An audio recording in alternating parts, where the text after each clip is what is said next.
Ei, aqui está Leonardo, meu amigo e companheiro, um filho de Pirauá e também um bom vaqueiro, que hoje está residindo lá no Rio de Janeiro.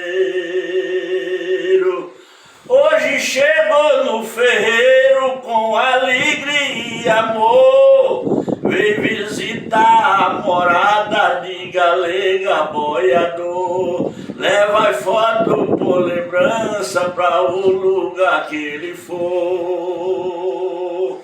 Eu vou mandar um abraço pra elite de vaqueiro, ali no sul do Brasil, lá no Rio de Janeiro. Pois quem manda é Leonardo, esse grande companheiro.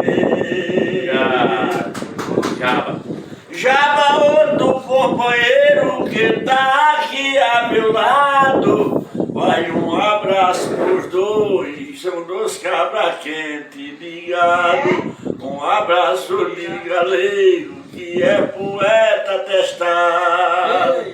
A você, Leonardo, deixo o meu abraço aqui, obrigado pela sua visita aqui no Rio de Janeiro. E até a próxima vez que você vir, fica com Deus, Deus te manda de volta e chegue em paz. Obrigado.